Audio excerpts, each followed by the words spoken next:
Hari ini saya ajak kita membuka Injil Matius pasal yang ke-26. Kita break 1 minggu dari eksposisi kita dari 2 Petrus. Kita hari ini untuk mempersiapkan juga masuk ke dalam perjamuan kudus. Kita akan merenungkan satu bagian firman dari Injil Matius pasal yang ke-26. Saya akan bacakan bagi saudara Matius 26 ayat 36 sampai 45. Matius 26, saya akan mulai 36 sampai 45. Sudah silakan mengikuti di dalam Alkitab saudara. Maka sampailah Yesus bersama-sama murid-muridnya ke suatu tempat yang bernama Getsemani. Lalu ia berkata kepada murid-muridnya, "Duduklah di sini, sementara aku pergi ke sana untuk berdoa." Dan ia membawa Petrus dan kedua anak Zebedius sertanya. Maka mulailah ia merasa sedih dan gentar. Lalu katanya kepada mereka, "Hatiku sangat sedih, seperti mau mati rasanya. Tinggallah di sini dan berjaga-jagalah dengan aku." Maka ia maju sedikit, lalu sujud dan berdoa, katanya, "Ya Bapakku, jikalau sekiranya mungkin, biarlah cawan ini lalu daripadaku. Tetapi janganlah seperti yang ku kehendaki, melainkan seperti yang kau kehendaki." Setelah itu ia kembali kepada murid-muridnya itu dan mendapati mereka sedang tidur. Dan ia berkata kepada Petrus, "Tidakkah kamu sanggup berjaga-jaga 1 jam dengan aku? Berjaga-jagalah dan berdoalah, supaya kamu jangan jatuh ke dalam pencobaan. Roh memang penurut, tetapi daging lemah."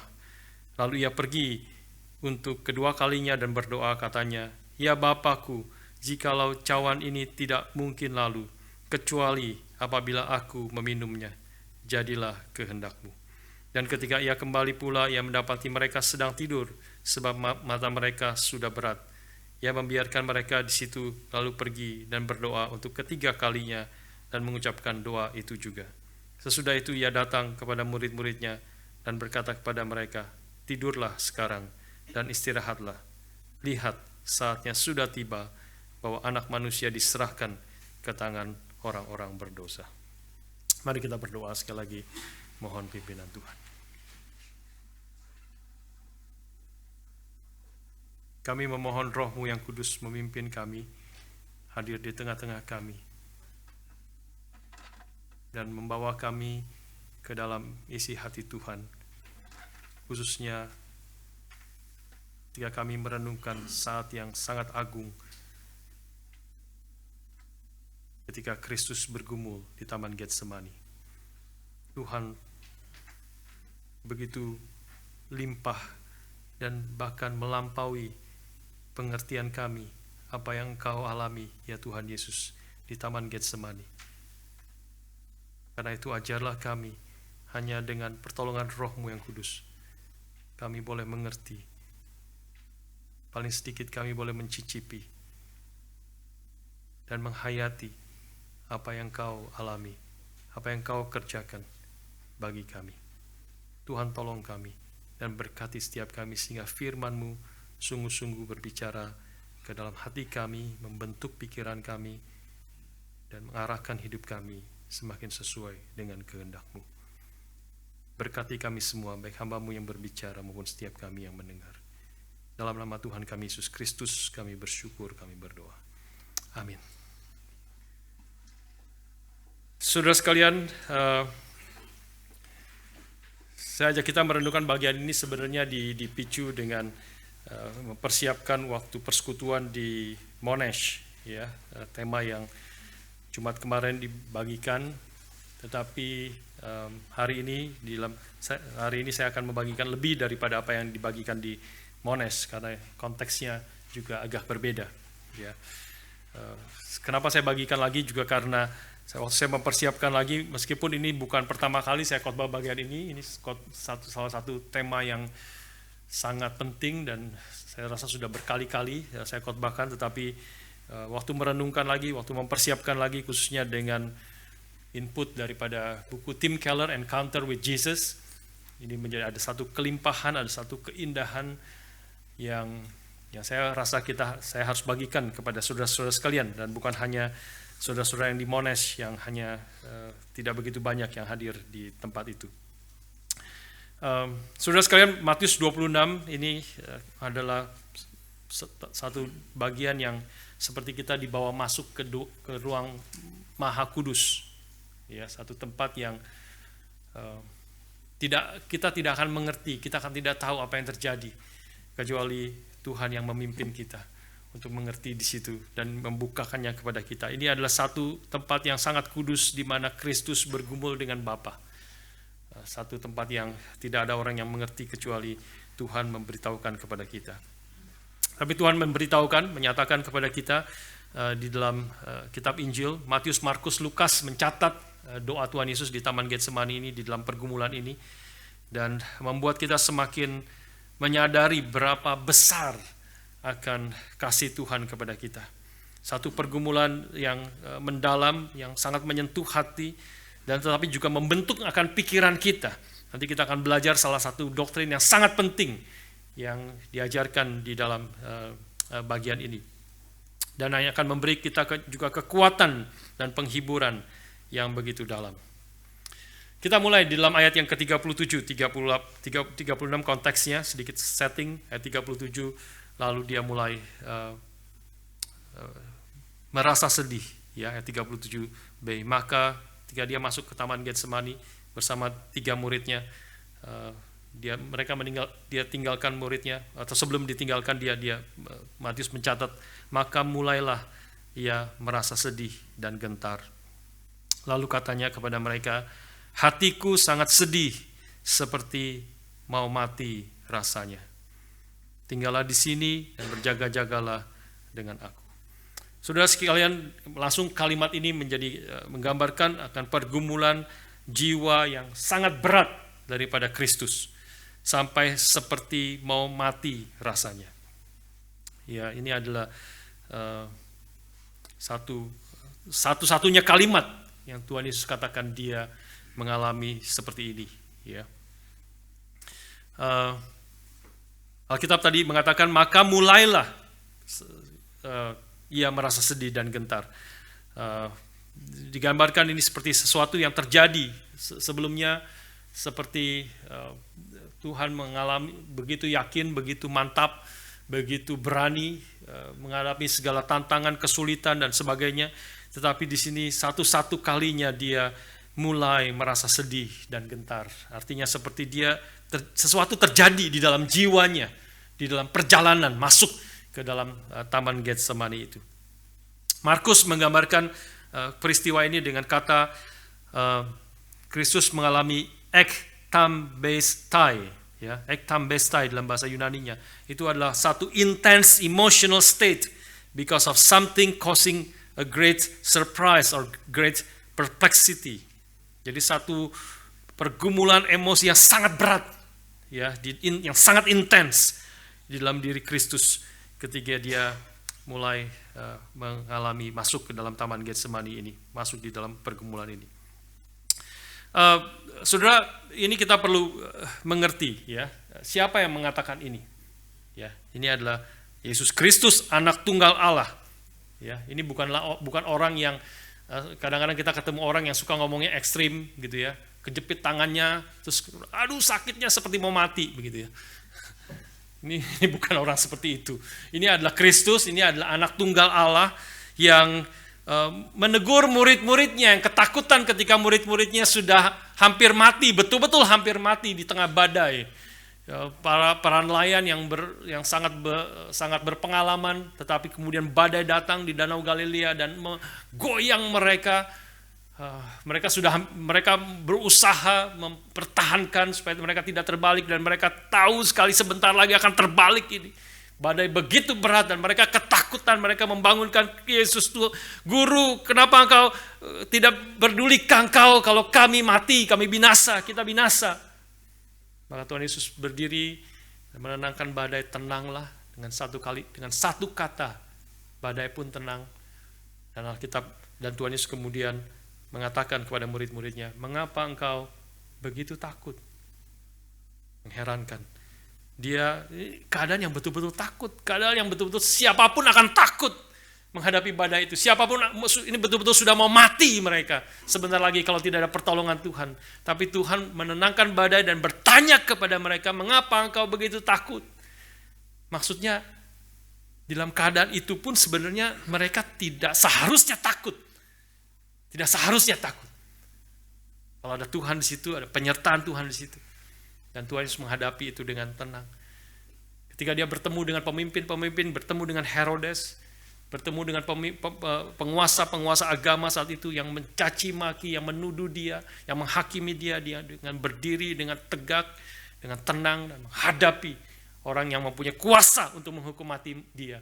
Dia mengatakan, kalau kuasa itu tidak diberikan kepadamu, kau tidak bisa melakukan apa-apa kepadaku.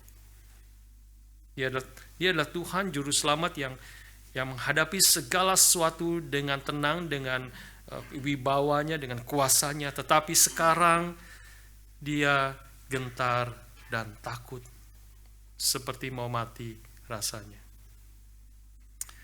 Terlebih dari itu, penulis-penulis Injil yang menulis khususnya Matius, Markus, Lukas mencatat pergumulan Tuhan Yesus di Taman Getsemani ini. Penulis-penulis Injil itu tahu. Mereka menulis Injil itu, menulis peristiwa ini kan juga mereka menulisnya setelah kemungkinan tahun 50, sekitar tahun 50, tahun 60-an.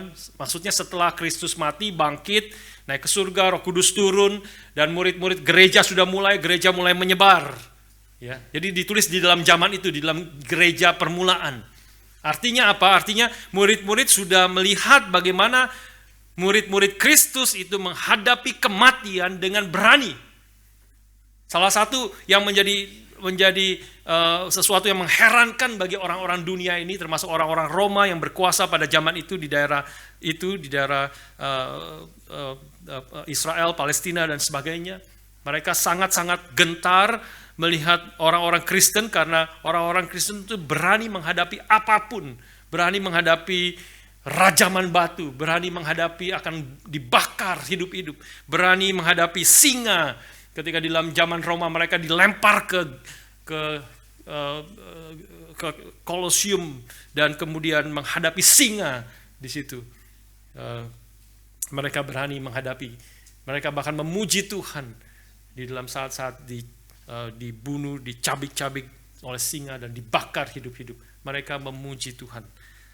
Khususnya yang paling dekat adalah Stefanus di dalam Kisah Para Rasul itu di dalam permulaan. Stefanus salah satu murid, salah satu orang-orang yang dipilih oleh Kristus, salah satu murid Kristus. Dia ketika dihakimi karena memberitakan Injil, memberitakan akan Kristus, Alkitab mengatakan wajahnya bersinar seperti malaikat ketika orang-orang menghakimi akan dia. Dan ketika akhirnya orang-orang tidak lagi bisa mendengar apa yang dia katakan dan merajam dengan batu, Stefanus berlutut dan berdoa, "Bapa, biarlah engkau tidak menanggungkan dosa ini kepada mereka yang sedang merajam dia dengan batu sampai mati." Belum lagi ditarik kepada perjanjian lama. Ada murid-murid, ada orang-orang Kristen, orang-orang Israel, pengikut Yahweh, adalah orang-orang yang juga banyak yang mati menghadapi dengan berani. Sadrak, Mesak, Abednego salah satu contohnya.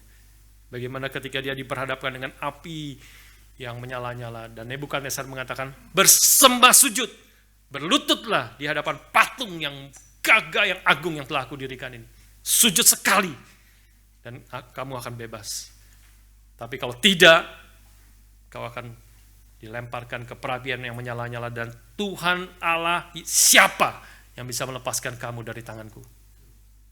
Maka Sadrak, Mesak, dan Abednego mengatakan, "Kami tidak akan menyembah kepada patung yang Tuhan kudirikan. Meskipun engkau akan melempar kami ke perapian yang menyala-nyala itu." Dan itulah yang terjadi. Mereka dilempar ke perapian yang menyala-nyala. Tidak ada ketakutan, keberanian yang luar biasa. Tapi mengapa Juru Selamat yang disembah dan dimuliakan merasa sedih dan gentar? Hatiku sangat sedih seperti mau mati rasanya. Saudara sekalian, jawabannya adalah bahwa kematian Kristus adalah kematian yang dia akan hadapi, adalah satu pergumulan dan kematian yang berbeda dengan kematian siapapun di dalam sejarah yang lalu, pada saat itu, dan yang akan datang selama-lamanya. Kita mengerti ini di dalam ayat 39. Kita mencoba mengerti bagaimana keunikan pergumulan dan penderitaan Kristus di sini. Ayat 39, maka ia maju sedikit lalu sujud dan berdoa, katanya. Tuhan Yesus berdoa, ya Bapakku, jikalau sekiranya mungkin, biarlah cawan ini lalu daripadaku. Tetapi janganlah seperti yang ku kehendaki, melainkan seperti yang kau kehendaki. Seluruh kitab sinoptik itu, Matius, Markus, Lukas, menggambarkan inti daripada doa Kristus adalah berkaitan dengan cawan. Biarlah cawan ini lalu daripadaku. Cawan ini adalah, kalau di dalam komparasi modern itu seperti electric chair, kursi listrik. Ya, cawan artinya adalah dia akan menghadapi hukuman mati yang bersifat judicial, bersifat hukuman dari keadilan Allah. Ini adalah, cawan itu adalah hukuman Allah terhadap kejahatan dan ketidakadilan manusia yang berdosa, yang melawan Tuhan. Yesaya 51 misalnya menggambarkan tentang cawan kehangatan murka Allah, cangkir yang menggoncang orang. Yeskiel 23 menggambarkan tentang cawan kehancuran dan kerusakan yang akan dilakukan Allah kepada orang-orang yang berdosa, yang melawan Tuhan. Jadi saudara sekalian, yang Tuhan Yesus sedang hadapi adalah bukan yang dia takutkan, yang membuat dia hatinya gentar dan bergumul dengan berat, bukan hanya penderitaan fisik yang dia akan alami. Dia tahu dia akan dianiaya secara fisik, dan itu sesuatu juga yang punya hal yang penting dan sesuatu yang bisa kita lihat, pergumulan fisik yang kalau kita menyaksikan film The Passion of the Christ, maka kita tahu mengerikan hukuman salib itu. Bahkan sebelum salib itu, ketika dicambuk oleh cambuk Romawi, itu cambuk yang mengerikan. Bahkan ada orang-orang yang sudah mati sebelum disalib, dicambuk berdarah-darah dengan cambukan Roma, dengan kawat dan atau yang berujung banyak. Ketika cabut itu menancap di punggung, dan ketika dicabut daging keluar juga dengan darah muncrat. Dan kita melihat Tuhan Yesus dicambuk berkali-kali. Tapi bahkan penderitaan fisik itu salah satu justru kritik kepada film The Passion of the Christ, terlalu mengutamakan penderitaan fisik daripada Kristus. Meskipun benar, itu benar apa yang dialami oleh Kristus, tetapi bahkan penderitaan fisik itu tidak bisa dibandingkan dengan cawan murka Allah yang dia harus minum sampai tetes yang terakhir. Ini yang menjadi pergumulan, yang menjadi kengerian daripada Kristus, yang menjadi keunikan daripada kematian Kristus, yang berbeda dengan kematian apapun. Dia harus meminum cawan murka Allah yang membuat dia gentar dan ketakutan. Seorang teolog bernama Bill Lane mengatakan, bukan penderitaan fisik yang menjadi ketakutan dan pergumulan Kristus, tetapi dia yang hidupnya seluruhnya bagi Tuhan, bagi Bapa, sekarang dia akan menghadapi alienation. Dia akan menghadapi keterpisahan dari Allah yang adalah merupakan akibat hukuman Allah terhadap dosa yang akan ditanggung oleh Kristus. Yesus datang kepada Bapanya mengharapkan akan penghiburan sorga, tetapi dia menghadapi neraka di depannya. Dan dia gemetar. Saudara sekalian, Kristus mulai merasakan apa yang dia alami yang dia akan alami secara penuh di atas kayu salib. Dia di sini mulai merasakan, dibukakan kepada dia seperti inilah yang kau alami, inilah yang akan terjadi kepadamu Tapi dia sekarang sudah merasakan apa yang akan dialami secara puncak di atas kayu salib ketika dia berseru, Allahku, Allahku, mengapa engkau meninggalkan aku? My God, why hast thou forsaken me? Teriakan yang tidak akan dijawab oleh Bapa. Teriakan yang dijawab dengan hening, keheningan, silent. Sekali lagi saudara sekalian, kita perlu mengerti Kristus adalah anak tunggal Bapa yang seluruh hati Bapa itu ada kepada dia. Inilah anakku yang kukasihi, inilah satu-satunya. This is my only beloved son. Satu-satunya anakku yang aku kasih, kepadanya lah aku berkenan. Dia adalah satu-satunya yang hidupnya, seluruh hidupnya itu menyenangkan hati Bapa.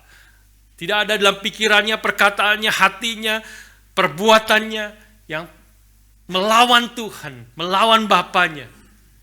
Dia adalah satu-satunya orang yang pernah hidup yang mengasihi Allah dengan seluruh hatinya, seluruh jiwanya, seluruh kekuatannya. Dia satu-satunya pribadi, tetapi hari itu dia tidak akan mengalami kasih itu. Dia akan kehilangan akan kasih itu. Kalau kita mau mengerti sedikit, kita bandingkan dengan hidup kita. Kalau kita kehilangan kasih daripada seorang teman yang baik, kita kehilangan kasih dia meninggal, ataupun dia pergi, ataupun dia menjadi musuh, salah mengerti kepada kita, kita susah sekali pasti. Teman yang baik, teman yang sudah bertahun-tahun kita bersama dia, kita kehilangan kasih dia itu pasti susah kita. Tetapi kalau kita kehilangan kasih dari istri kita, atau suami kita, atau anak-anak kita yang kita lahirkan, itu pasti jauh lebih susah. Jauh lebih susah. Tetapi apa yang dialami Kristus,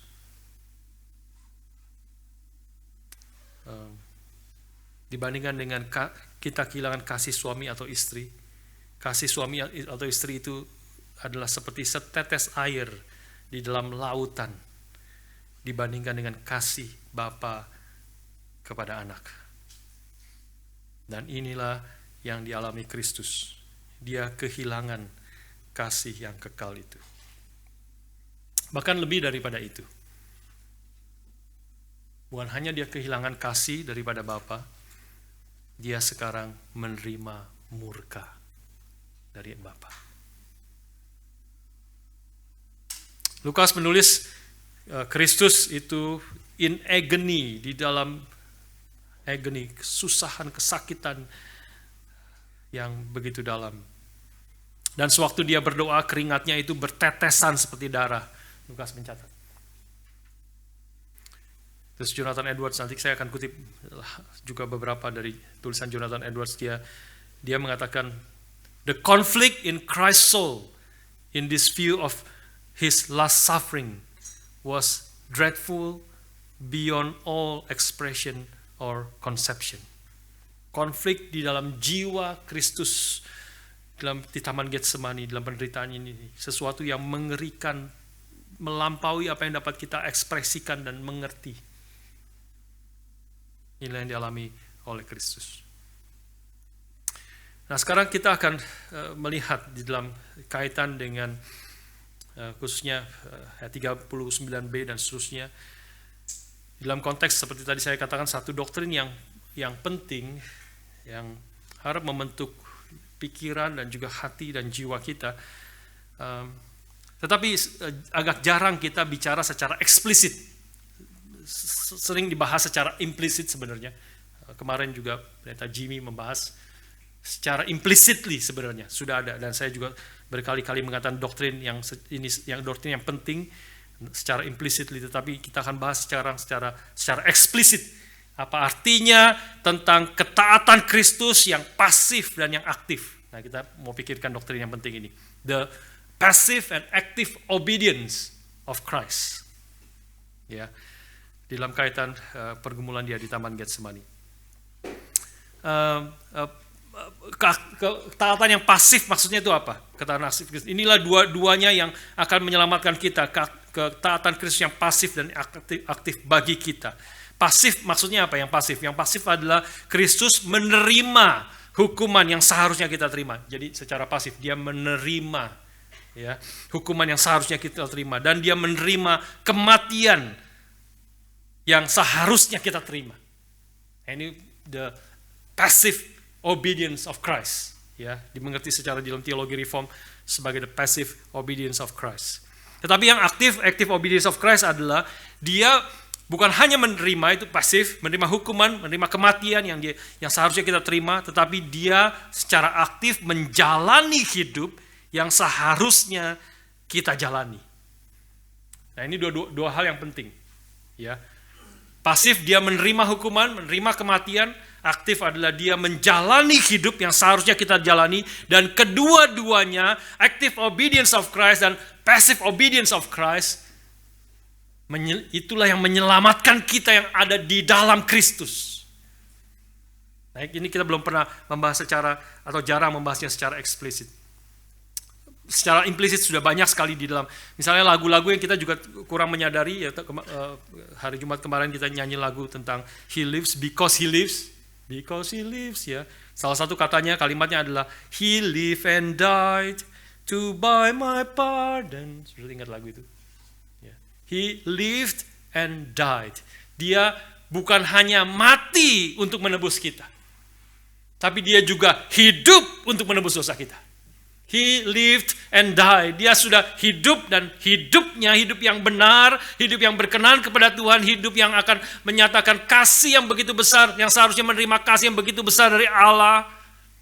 Hidup dia yang sempurna itu, dan juga kemudian kematiannya menjadi persembahan korban yang sempurna. Itu dua-duanya adalah hal yang penting untuk kita boleh diselamatkan, to buy my pardon, untuk menebus kita dan menjadikan kita benar, diperhitungkan kita sebagai benar di hadapan Tuhan. Ini biasa kita mengerti sebagai double imputation dari 2 Korintus 5 ayat 21. Dia yang tidak mengenal dosa dijadikan dosa karena kita, supaya kita yang ada di dalam Kristus boleh dibenarkan oleh Allah. Dia yang tidak mengenal dosa dijadikan dosa, itu artinya dosa kita diperhitungkan kepada dia. Karena itu dia harus mati. Dia menanggung dosa kita, dia harus ditinggalkan oleh Bapaknya. Dia mendapat murka Allah di atas kayu salib. Tetapi bukan hanya dosa kita diperhitungkan kepada Kristus, tetapi juga kebenaran Kristus diperhitungkan kepada kita. Supaya kita yang ada di dalam Kristus boleh dibenarkan oleh Allah. Ini dua aspek yang kita harus mengerti dua-duanya dengan tepat, ya. Allah bukan saja mengampuni dosa kita, tetapi dia juga memperhitungkan kebenaran Kristus kepada kita. Kebenaran apa? Kebenaran bagaimana dia hidup, bagaimana dia mengasihi Tuhan, bagaimana dia mengasihi orang lain, bagaimana semua perkataannya, seluruh hatinya, seluruh pikirannya, dan di sini kita melihat salah satu puncaknya, bagaimana dia taat sampai mati. Mati di atas kayu salib, dia taat dan bergumul, bukan kehendakku, tapi kehendakmu, ya Bapa. Ketaatan Kristus itu, hidup yang benar itu akan diperhitungkan kepada kita yang ada di dalam Kristus. Kita bukan hanya tidak dihukum, itu adalah passive obedience of Christ, membuat kita tidak dihukum. Tetapi juga kita dianggap benar. Kita diperhitungkan sebagai benar karena Kristus memiliki active obedience. Dia hidupnya taat sepenuhnya kepada Bapa.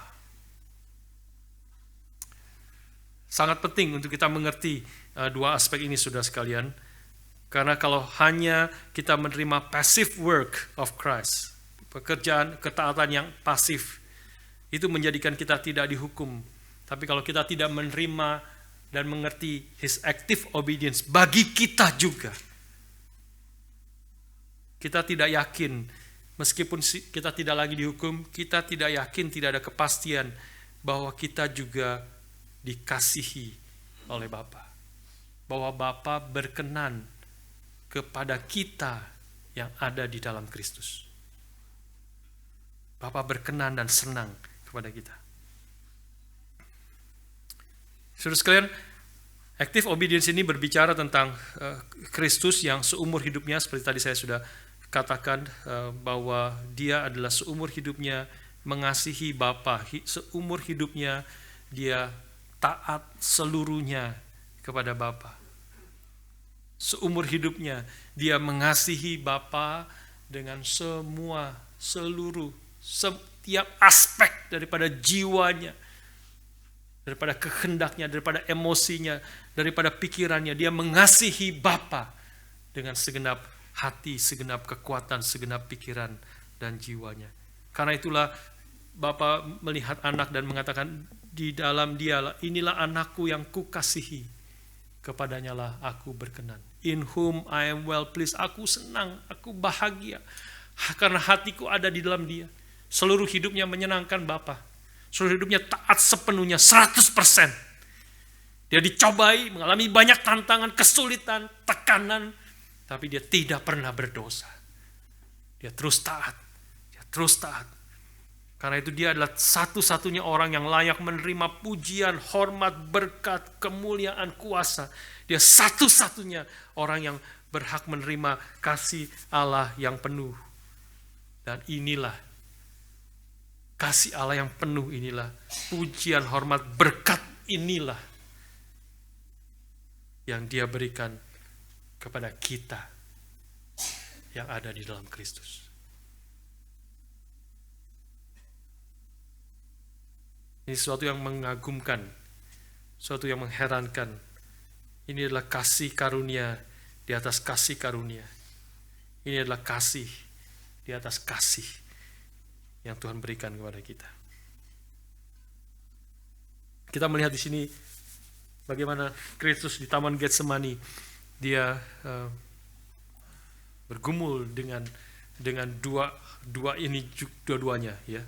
Active obedience, taat, sekaligus passive obedience, dia akan menerima hukuman itu. Jonathan Edwards, sekali lagi saya mengutip Jonathan Edwards, by the way adalah seorang yang boleh dikatakan teolog reform Injili, ya, boleh dikatakan reform evangelical. Kenapa? Karena dia teologinya reform, sangat reform, tapi Tuhan memakai dia juga. Dia punya hati yang mencintai orang berdosa. Dia pergi kemana-mana memberitakan Injil. Salah satu khotbah yang sangat terkenal adalah Sinners in the Hands of the Angry God dari Jonathan Edwards, yang menjadi satu momen sejarah dalam kebangunan rohani di Amerika. Ketika dia berkhotbah di tengah-tengah khotbah Sinners in the Hands of an Angry God, berkhotbah hanya membaca, dia tidak berdinamika seperti Pak Tong, seperti John Piper, berdinamika berkhotbah. Dia berkhotbah membaca seluruh khotbahnya, seluruh naskah sudah dicatat. Tapi di tengah-tengah khotbah dia belum selesai berkhotbah, orang menangis. Orang bertobat, orang kembali kepada Tuhan.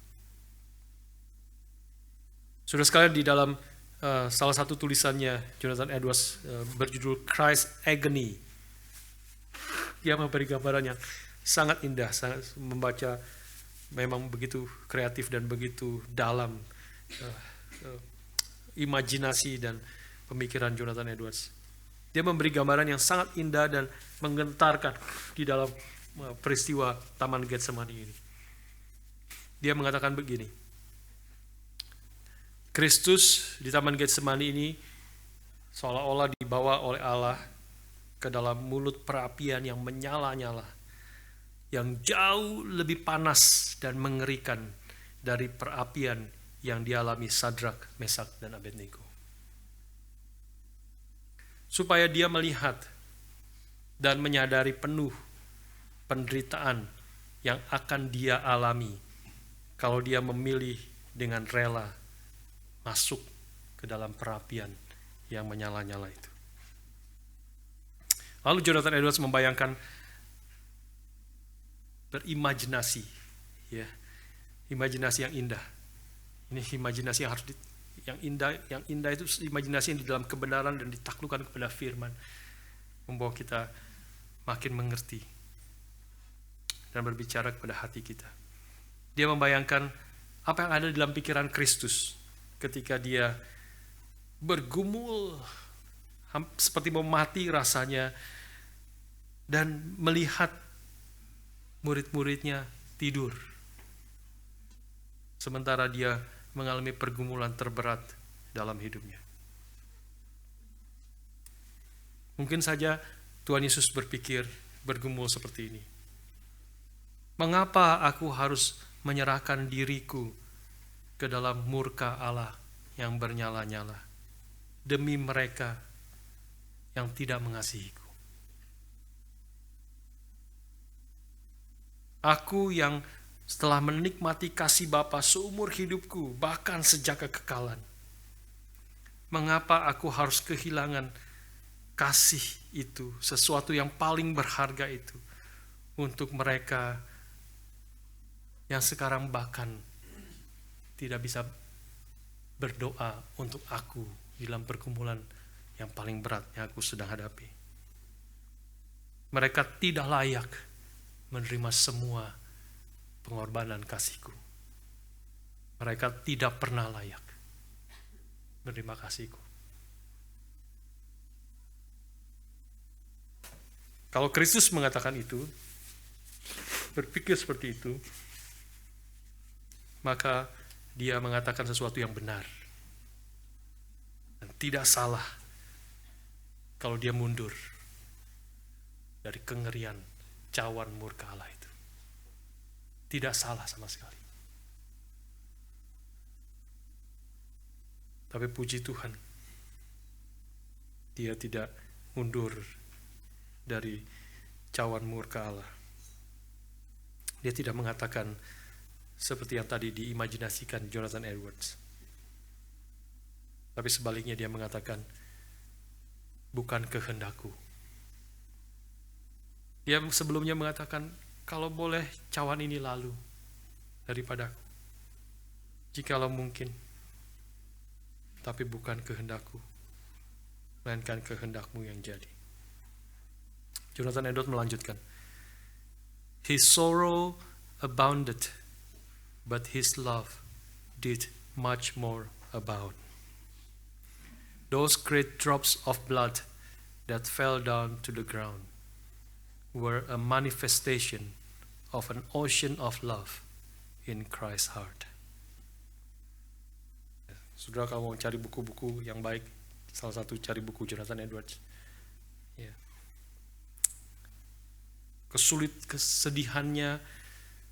Kesedihannya penuh dalam hatinya, tetapi kasihnya lebih lagi memenuhi jiwanya.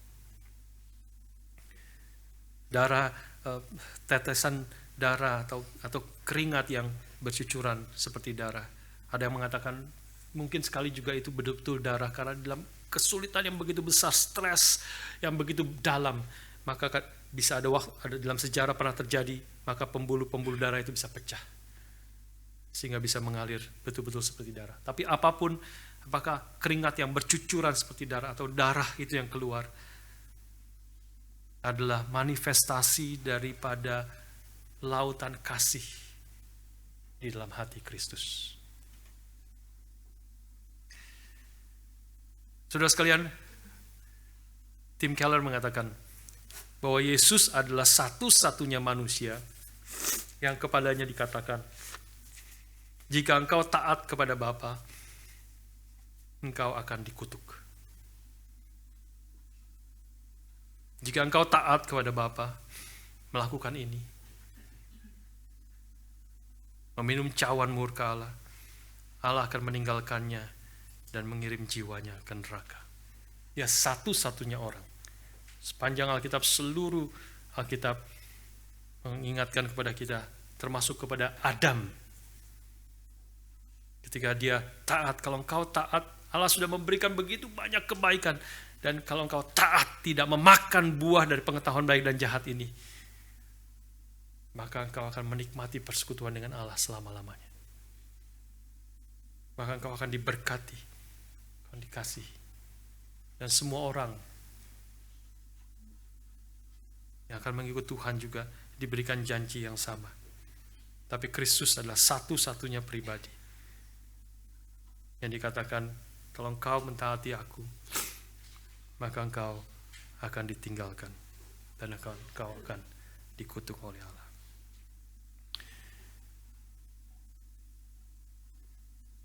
Itulah sebabnya Kristus jiwanya gentar, seperti mau mati rasanya menghadapi cawan murka Allah.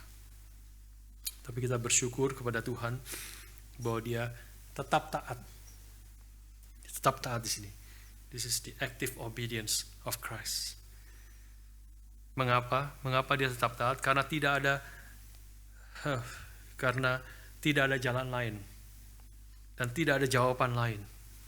Karena begitu besar kasihnya kepada kita dan kepada Bapa. Dalam kekekalan Kristus dengan Bapa sudah membuat covenant, janjian. Kita mau menyelamatkan manusia yang berdosa. Tidak ada pilihan lain. Kalau Bapa dan Kristus mau menyelamatkan manusia yang berdosa, tidak ada pilihan lain. Kau harus minum cawan murka Allah. Karena pilihannya cuma dua. Mereka yang mati atau engkau yang mati. Tidak ada jalan yang lain. Yesus taat karena kasihnya yang begitu besar kepada kita. Kita melihat sini dua-duanya, active obedience of Christ and passive obedience of Christ. Ketika dia akhirnya harus menerima hukuman mati, menanggung dosa kita. Saudara sekalian, terakhir, dampak daripada active obedience of Christ ini dalam hidup kita, kita harus melihatnya. Ketaatan Kristus yang aktif ini bukan pertama-tama sebagai teladan bagi kita. Iya, sebagai teladan bagi kita. Tetapi pertama-tama kita tidak boleh mengertinya sebagai teladan atau model di mana kita harus mencontoh dan meneladaninya. Pertama-tama tidak boleh seperti itu. Kenapa? Karena kalau kita melihat hidup Kristus yang sempurna itu, maka kalau kita hanya melihatnya sebagai teladan kita, model bagi kita, maka bukan menghibur dan menguatkan kita, tapi akan menghancurkan kita. Karena dia terlalu sempurna.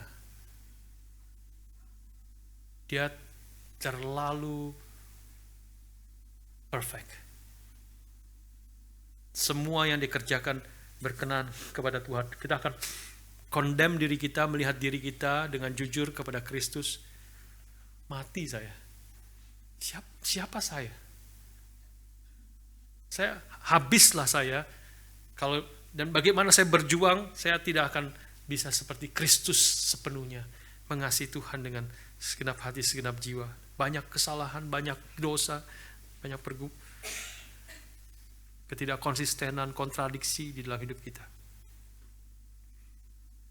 Kita akan lihat. Kita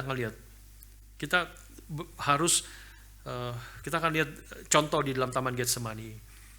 Kita tidak boleh melihat dia, ketaatan aktif Kristus sebagai teladan, tetapi ketaatan aktif Kristus itu harus menjadi pengganti bagi kita. Pertama-tama kita harus mengertinya seperti itu. Kita lihat beberapa contoh ya di dalam Taman Getsemani ini. Kita melihat di Taman Getsemani ini, kita melihat teladan Kristus. Dia menjadi teladan, dan bagaimana saudara silakan membandingkan dengan diri kita. Kita melihat teladan hidup berintegritas yang Kristus jalani di sini. Kristus tetap melakukan yang benar dan memuliakan Allah ketika tidak ada yang melihat. Ini sendiri saudara sekalian. Dia bergumul sendiri. Bahkan 3 murid yang paling dekat pun tidak ada di situ. Dia sendiri bergumul dengan Tuhan. Bergumul dengan berat. Tapi dia sepenuhnya mau taat kepada Bapa. Meskipun resiko harus mati. Dia tetap melakukan yang benar, memuliakan Allah ketika tidak ada yang lihat.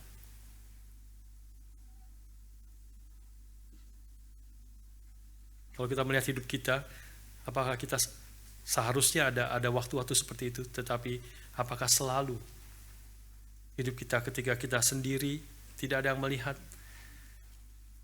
Siapapun tidak tahu, termasuk orang-orang paling dekat dengan kita, orang di rumah pun tidak tahu apa yang kita lakukan, apa yang ada di dalam pikiran kita.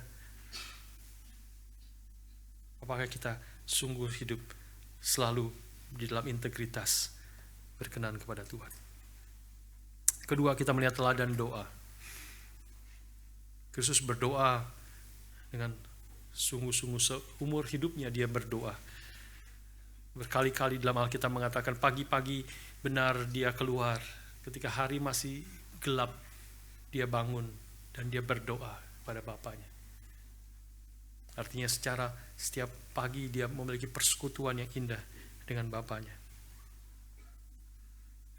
Dan di dalam Taman Getsemani dia sungguh-sungguh berdoa, meminta kepada Bapa, keringat bercucuran seperti darah. Kalau boleh, jikalau sekiranya mungkin, ya Bapa, biarlah cawan ini lalu daripadaku, tetapi bukan kehendakku, melainkan seperti yang Kau kehendaki. Dia berdoa dengan sungguh-sungguh, dengan jujur mengungkapkan isi hatinya kepada Bapa, tapi kemudian meletakkan kehendaknya di bawah kehendak Bapa. Ini dua aspek yang saya pernah berapa kali tekankan. Dua aspek yang penting. Dia di satu sisi dia tidak menekan perasaannya, dia mengungkapkan dengan jujur, sejujur-jujurnya pergumulannya kepada Bapa. Kalau boleh cawan ini lalu daripadaku. Tetapi perasaannya tidak menguasai dia. Kehendaknya tidak menguasai hidupnya. Dia tundukkan kehendaknya kepada Bapa. Bukan seperti yang aku kehendaki, dan seperti yang Kau kehendaki. Inilah teladan doa. Yang kita jangan jatuh ke dalam salah satu ekstrim. Ya. Dia menekan, dia membongkar hatinya sungguh secara jujur di hadapan Allah, tetapi perasaannya yang tidak ditekan itu tidak menguasai dirinya. Ketiga, teladan kesabaran kepada orang lain. Kesabaran. Ayat 40-41 misalnya. Saya bacakan begitu saudara. Setelah itu ia kembali kepada murid-muridnya dan mendapati mereka sedang tidur. Dan ia berkata kepada Petrus, tidakkah kamu sanggup berjaga-jaga 1 jam dengan aku? Ada teguran di situ. Tapi ayat 41 saudara baca. Berjaga-jagalah dan berdoalah supaya kamu jangan jatuh ke dalam pencobaan. Roh memang penurut, tetapi daging lemah. Ada teguran memang, tapi ada encouragement di situ. Waktu Tuhan Yesus katakan, roh memang penurut, tetapi daging lemah. Dia mengerti, dia think of the best daripada murid-muridnya. Bahwa mereka sebenarnya ingin, tapi tubuhnya nggak kuat. Sudah capek, sudah setengah malam, sudah lewat menjelang pagi. Roh memang penurut, berarti mereka mau Tuhan menganggap mereka mau taat, mau berdoa, tapi tidak kuat. Badannya lemah, tubuh daging lemah. Ada banyak hal, ada 10-20 hal yang salah tentang murid-murid pada saat itu. Menjelang penangkapan banyak hal yang salah dari mereka, tetapi Yesus tetap mampu melihat satu hal yang baik dari mereka. Dia tetap bisa melihat kebaikan daripada murid-muridnya dan memikirkan hal yang terbaik tentang mereka. Saudara sekalian, kalau kita hanya melihat hidup Kristus sebagai model yang harus kita teladani, maka seperti tadi saya katakan, itu akan menghancurkan kita karena dia terlalu sempurna. Bagaimana saya bisa mengikuti teladannya? Mengerti hidupnya itu hanya 3 hal yang kita bisa teladani di dalam Matius pasal 26, baru di dalam satu peristiwa Taman Getsemani yang begitu singkat. Bagaimana saya bisa mengikuti teladannya? Saya tahu saya gagal, saya tahu saya sudah gagal dan saya akan gagal lagi. Saya sudah jatuh berkali-kali. Kalau mau jujur di hadapan Tuhan dengan standar yang sempurna itu, dan Kristus menjalani itu. Kalau kita hanya melihatnya sebagai model yang harus kita teladani, maka habislah kita. Habislah kita. Dan ini banyak pergumulan dari anak-anak Tuhan. Jatuh lagi, bergumul dalam dosa. Tapi hari ini biarlah kau penting sungguh-sungguh memperhatikan ketaatan aktif Kristus. Teladan yang contoh yang Tuhan Yesus kerjakan. Pertama-tama kita harus menangkapnya, mengertinya, dan memegangnya dalam hati jiwa kita sebagai pengganti kita. Dia bukan saja memberi teladan, itu adalah teladan yang baik yang Tuhan telah berikan bagi kita. Tetapi dia bukan saja memberi teladan bagaimana kita harus hidup, tetapi dia memberi kita kekuatan, kuasa kepada kita untuk hidup meneladaninya. Karena dia telah hidup bagi kita, dia telah taat bagi kita. 2 Petrus yang kita sudah membahas, dia memberi kuasa ilahi untuk kita boleh taat kepadanya. Dia bukan hanya kasih teladan dan kau berjuanglah dengan kekuatanmu sendiri untuk kau mentaati aku. Tidak, dia telah menjalani hidup yang sempurna itu bagi kita. Karena itulah setiap kita yang ada di dalam Kristus, kita bukan hanya tidak dihukum oleh Kristus karena Kristus telah menerima hukuman itu secara pasif. Tapi kita juga menerima akan apa yang Kristus telah kerjakan. Ketaatan yang aktif itu juga telah diperhitungkan bagi kita yang ada di dalam Kristus. Dan dia itu memberi kita kekuatan. Dan Roh Kudus diberikan kepada kita. Memberi hidup yang baru kepada kita. Dan Tuhan terus memimpin kita. Hidup yang baru itu hanya ada di dalam Kristus. Hidup yang diperhitungkan Tuhan bukan saja tidak ada lagi penghukuman bagi kita yang ada dalam Kristus. Ya, amin, betul, itulah yang dikatakan Roma pasal 8. Tidak ada lagi penghukuman, tetapi bukan hanya tidak ada lagi penghukuman, tetapi kita sekarang diperhitungkan sebagai orang yang benar, yang berkenan seperti Kristus. Di mana kita ada bersembunyi di dalamnya. Untuk mengerti satu contoh terakhir, hal ini adalah satu kali seorang ex-marine, ya, purnawirawan yang telah berjuang bagi negaranya dalam perang. Sekarang sudah umur 80 tahun dan miskin, kotor, dan dituduh sebagai kriminal. Dianggap sudah melakukan kejahatan. Maka 2 polisi militer datang memeriksa dia dan dengan kasar, dengan galak menginterogasi dia sampai teman yang mendampingi dia menarik dasinya keluar. Dan di situ ternyata adalah Congressional Medal of Honor. Jadi dalam konteks Amerika, tanda penghormatan tertinggi, bintang, saya tidak tahu Indonesianya. Ya. Bintang Mahaputra atau apa, Congressional Medal of Honor. Maka ketika 2 polisi militer itu melihat tanda penghormatan tertinggi itu, Medal of Honor, mereka langsung berdiri tegak, siap, hormat. Dia bukan menghormati si ex-marine ini, tapi dia menyadari Medal of Honor itu bukan sembarangan negara memberikan. Ini adalah orang-orang dan juga semua orang-orang yang telah berkorban, yang telah menyerahkan jiwa dan raga mereka untuk negara ini. Saudara sekalian, itulah yang Kristus berikan kepada kita. Medal of Honor. Bukan di dalam diri kita sendiri, tetapi di dalam Kristus. Ketika kita beriman, percaya kepada Dia, Dia bukan hanya membebaskan kita dari penjara dan memberikan ongkos untuk naik bus pulang ke rumah. Dia membebaskan kita dari penjara dan memberikan Medal of Honor kepada kita. Bukan karena apa yang kita telah lakukan, tetapi karena apa yang telah Kristus lakukan bagi kita. Dia bukan hanya mati bagi kita, tapi dia juga telah hidup dan taat bagi kita. Baiklah, ketika kita menghampiri meja Tuhan hari ini, kita menyadari Kristus bukan hanya telah mati bagi kita, tapi kehidupannya, ketaatannya, hidup yang memuliakan Tuhan, mengasihi Tuhan, itu juga diperhitungkan kepada kita. Dan kalau kita mengerti itu, kalau kita sudah ditebus dan diangkat menjadi anak-anaknya, seperti Kristus adalah the only Son of God, kita menjadi sons of God. Kita menjadi anak-anak Allah. Kalau kasih dan pengorbanan Kristus dan ketaatan Kristus itu kita sadari dan aktif menyadari, itulah kita di dalam Kristus.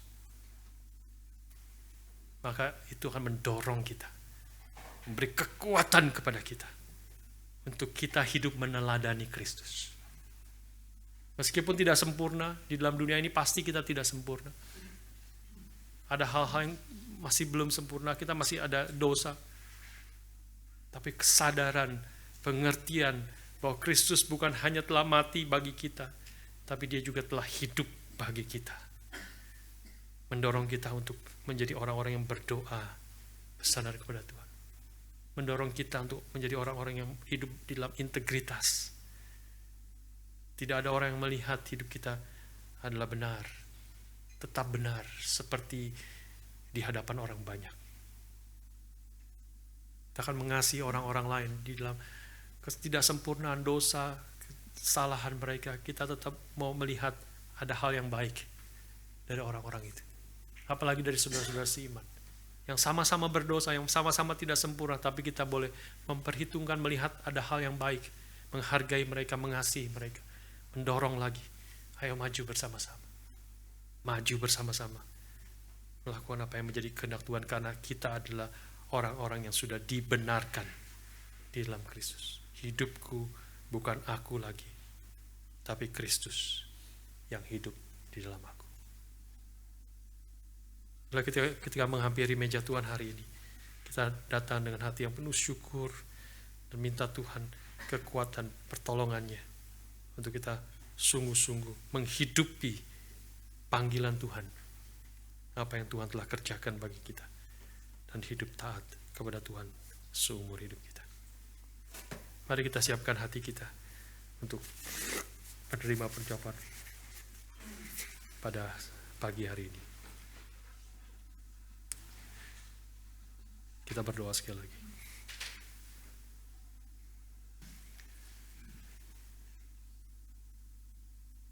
Bapa, terima kasih.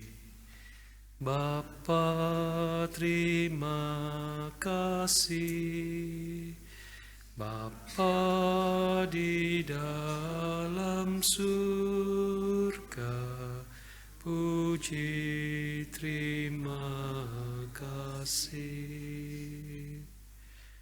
Tuhan, hati kami penuh dengan syukur, sekaligus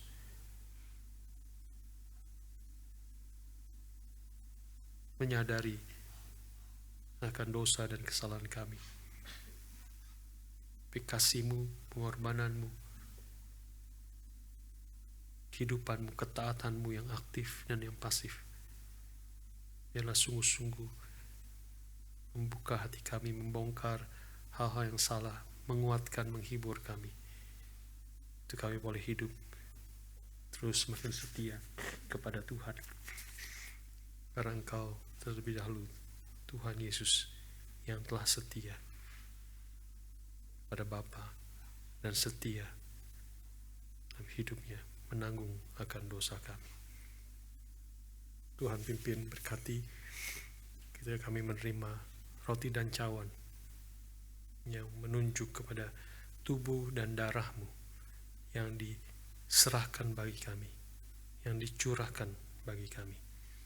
Biarlah kasih-Mu sekali lagi memenuhi hati kami, dan bukan saja menyentuh hati kami saat ini, tapi memberi kepada kami iman yang teguh, hati yang sungguh-sungguh diserahkan kepada Tuhan, sehingga seumur hidup kami, meskipun kami tahu kami akan ada hal-hal yang kami bisa jatuh dan gagal kembali, tapi Tuhan, topanglah kami, pimpinlah kami, dan beri kepada kami hati yang sungguh-sungguh mau mengikut Tuhan, mengasihi Tuhan seumur hidup kami. Bukan hanya dengan perkataan, tapi juga dengan setiap pikiran, setiap tindakan, setiap apa yang kami lakukan.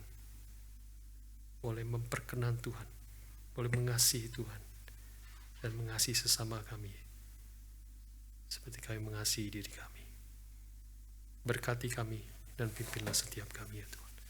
Dalam nama Tuhan kami Yesus Kristus, kami bersyukur, kami berdoa. Amin.